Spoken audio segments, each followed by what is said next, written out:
Hello दोस्तों, एक latest update है। मध्य प्रदेश में आबकारी विभाग की वैकेंसीज आई है, तो आइए देखते हैं क्या। जो Madhya Pradesh PEB excise constable, ठीक है, आबकारी सिपाही, ठीक, ऑनलाइन फॉर्म 2022, ठीक है। अभी ये फॉर्म स्टार्ट नहीं हुआ है, अभी सिर्फ नोटिफिकेशन जारी करा गया है। ये जो नोटिफिकेशन है ये ऑनलाइन स्टार्ट होगा 10/12/2022 से, यानी कि 10 दिसंबर से स्टार्ट होगा, ठीक। और जो इसकी लास्ट डेट है वो 24 दिसंबर है, ठीक है। तो बहुत समय कम दिया गया है। और जो इसकी फ़ीस रखी गई है वो जनरल और अदर स्टेट की जो फीस है वो 560 रुपया, मतलब जनरल का मतलब है उस आपको मालूम ही है, ठीक है। और अदर स्टेट का कहने का मतलब है कि अगर आप यूपी से हैं या राजस्थान से हैं या अदर स्टेट से हैं तो उसके लिए भी है 560 रुपये, ठीक।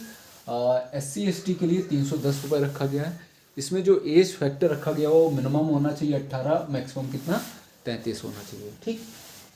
अच्छा, जो पोस्ट नेम है एक्साइज कांस्टेबल, ठीक है, इसमें रेगुलर वाले भी हैं और बैकलॉग का मतलब है पीछे वाले। तो रेगुलर टाइप जो है 51 पोस्टें हैं, ठीक, 51 टोटल। और बैकलॉग की जो सीटें बची हैं वो 149, ठीक है। तो जो इसमें मिनिमम एलिजिबिलिटी क्राइटेरिया रखा गया हुआ है वो 12th पास आउट होना चाहिए प्लस, ठीक है। और आपकी जो हाइट है, अगर आप मेल कैंडिडेट हैं तो 167.5 सेंटीमीटर, और अगर आप फीमेल है तो 152.4 सेंटीमीटर, ये है आपका हाइट से रिलेटेड, ठीक है।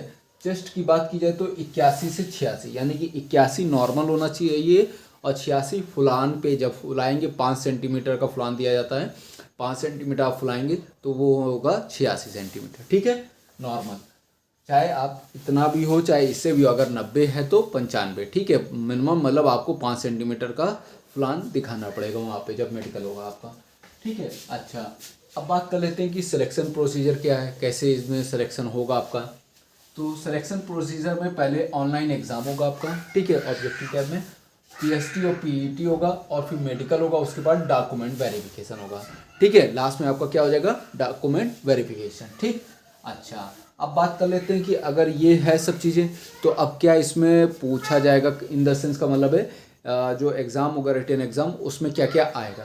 तो क्या आएगा, GK और GE होगा, जनरल नॉलेज और जनरल अवेयरनेस होगी, ठीक है, करंट अफेयर जिसको कहते हैं। रीजनिंग आएगी, ठीक है, मैथमेटिकल रीजनिंग होगी, मैथ होगा MATH, ठीक है। और नेक्स्ट जो होगा साइंस प्लस कंप्यूटर आएगा, साइंस के भी क्वेश्चन हो गए, कंप्यूटर के भी क्वेश्चन हो गए, हिंदी प्लस इंग्लिश दी जाएगी, ठीक है।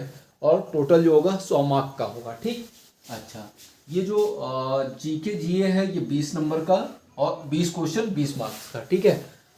रीजनिंग में 20 क्वेश्चन 20 मार्क का, मैथ में 20 क्वेश्चन 20 मार्क का, और साइंस प्लस कंप्यूटर मिलाकर 20 क्वेश्चन 20 मार्क का, 1 2 3 4, और हिंदी प्लस इंग्लिश मिलाकर 20 क्वेश्चन 20 मार्क का।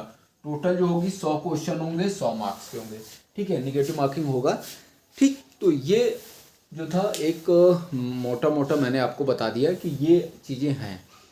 अगर आप ये फॉर्म भर रहे हैं तो पहले से आप तैयारी स्टार्ट कर दीजिए, ठीक है। ये देख लीजिए, आप पहले से आपको स्टार्ट कर लेना है, ठीक। ये जो आपका हाइट का है और ये सब चीज़ें अगर आपकी कंप्लीट हो रही हैं तो आप अभी से तैयारी स्टार्ट कर दीजिए।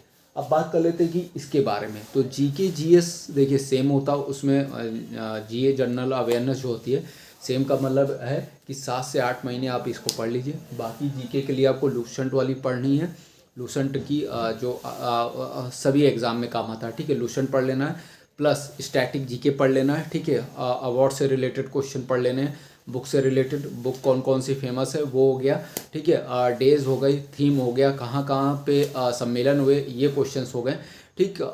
फेस्टिवल से रिलेटेड क्वेश्चंस हो गए, ये आपको पिक कर लेना।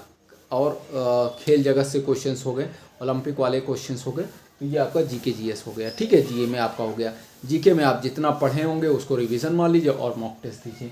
बात करते हैं रीजनिंग की। तो रीजनिंग में आपको वही है, अगर आपके पास RK जहाँ है तो वो कंप्लीट कर लीजिए पहली बात, ठीक है। और दूसरी जो है अरिहंत की बुक आती है, या ये आप करिएगा प्रीवियस ईयर के जो एक्साइज कांस्टेबल के पेपर हैं उसको देख के उसी चैप्टर को पिक कर लीजिए। पता चला घड़ी पूछी नहीं जा रही, कैलेंडर नहीं पूछा जा रहा है, मैं अपनी तरफ से बता रहा हूँ, ठीक है, और पता चला आप उसी को पढ़ ले रहे हैं, तो ये देख लीजिएगा क्या पूछा गया है और उस अकॉर्डिंग आप उसी तैयारी करने लगिए, ठीक। तो ये हो गया रीजनिंग का। मैथ में भी सेम चीज़ें, जिस जिस टॉपिक से ज़्यादा उठाए गए हैं तो उस टॉपिक के नोट्स बना के उस पर प्रैक्टिस करने लग रही हैं। प्लस वो आपको क्या कहना है, मॉक टेस्ट जरूर देना है, ठीक है। बात करते हैं साइंस प्लस कंप्यूटर की। तो साइंस कंप्यूटर के लिए ऑप्शनल वाली ल्यूसेंट तो आप पढ़ेंगे ही, प्लस स्टैटिक जी स्पीडी आप जरूर पढ़ लीजिएगा। तो वहाँ से आपका साइंस और कंप्यूटर की एक लूसेंट बुक आती है, और आप चाहो तो प्रीवियस ईयर की आप कंप्लीट कर लेना।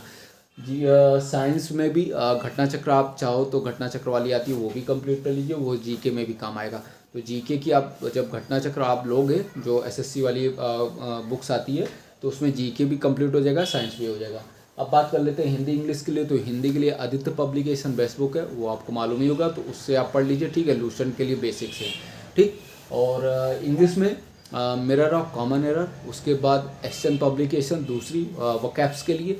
मिरर ऑफ कॉमन एरर सिर्फ एरर देखा जाता है, और अगर इन दोनों को आपने पढ़ लिया तो उसके बाद आपको बचेगा अजय सिंह की, ठीक है, अजय कुमार सिंह की जो बुक है एसएससी वाली, वो आप पढ़ लीजिए। बस इतना अगर आपने सही से पढ़ लिया तो आपका सिलेक्शन पक्का होगा। बाकी मैंने सभी चीज़ें डिटेल में बता दी। इससे रिलेटेड कोई डाउट होगा या कोई तैयारी करने से रिलेटेड कोई डाउट है तो आप मेरे से पूछ सकते हैं। मैं जेन्युइन क्वेश्चन का आंसर देने की कोशिश करूँगा।